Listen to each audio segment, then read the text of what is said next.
Assalamualaikum warahmatullahi wabarakatuh. Video kali ini saya akan membahas kesalahan fatal yang banyak dilakukan oleh debitur atau nasabah Galbay di Kredivo.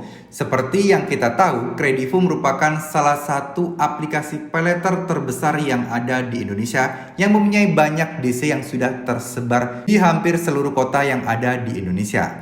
Nah, banyak orang-orang yang melakukan kesalahan dan mereka mungkin baru pertama kali Galbay atau mungkin juga baru merasakan gimana sih rasanya diteror dan didatengin DC lapangan Kredivo ke rumah. Oke, di sini kita akan bahas kesalahan fatal yang paling sering dilakukan dan memang ini terkesan biasa aja ya. Namun tentunya akan membuat orang-orang yang Galbay ini semakin diincar dan semakin ditagih terus-menerus.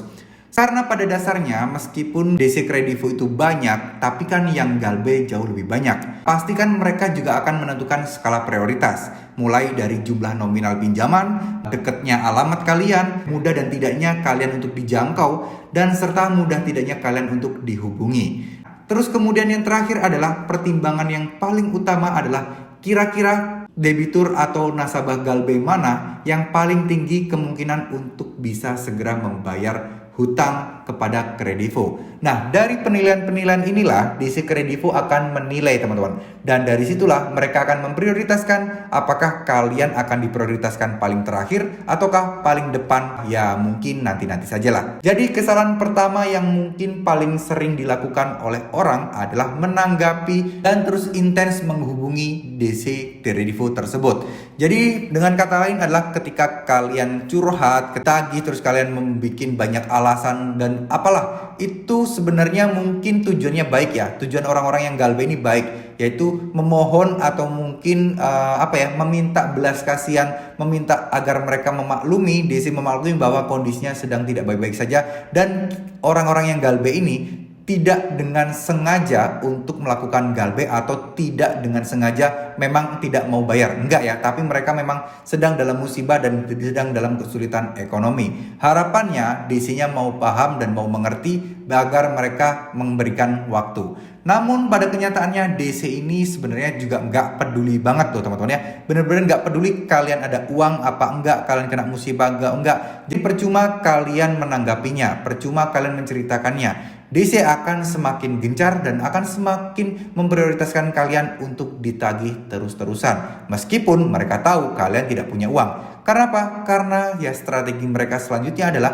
mendorong kalian untuk mencari dana talangan, ngajarin kalian bagaimana kalian itu bisa pinjam di tempat lain dan kalian bisa bayarkan ke mereka. Karena pada dasarnya DC nggak peduli, yang penting target pelunasan hutang kalian bisa segera terrealisasi teman-teman. Jadi pada dasarnya kalian tidak perlu bingung, kalian tidak perlu menanggapi setiap chatnya. Cukup sekali setelah itu udah. Jangan sedikit-sedikit kalian tanggepin ya. Kecuali kalian memang ya sudah paham, sudah ngerti cara main DC. Kalian mau hubungi, kalian mau phone balik DC-nya nggak masalah. Bikin seakan-akan DC-nya ini yang malah terganggu dan akhirnya ngeblok nomor kalian sendiri. Nah, tapi buat yang bener-bener baru awal, yang nggak ngerti tentang pinjol ini seperti apa sih sebenarnya, ya jangan main-main tentang hal itu teman-teman. Stop untuk merespon, stop untuk mencicil juga. Kenapa saya bilang demikian? Karena banyak juga ketika orang-orang yang sudah mentok punya uang sedikit, nah mereka menyicil nih utangnya, bahkan menyicilnya ke DC-nya. Jadi seakan-akan kalian menjanjikan sesuatu ya, nanti saya cicil ya, gitu. Jangan. Lebih baik kalian bikin aja, gak ada uang, kalian akan usahakan, udah kelar. Jangan juga menjanjikan tanggal kapan kalian bisa bayar, jangan. Kalian bilang aja usahakan, tapi nggak bisa janji. Mungkin kalau kalian dipaksa harus menyebutkan tanggal, oke lah, nggak apa-apa kalian sebutkan tanggal, tapi sejauh mungkin yang kalian bisa. Ya 3 bulan lagi lah, saya akan usahakan dilunas sekian itu. Kalau mereka maksa lebih cepat, ya udah nggak bisa. Terserah mereka mau menulis tanggal berapa, tapi kalian komit, kalian bilang bahwa kalian tidak janji, bukan kalian yang menjanjikan tanggal tersebut. Jadi pada dasarnya lebih baik kalian fokus aja, jangan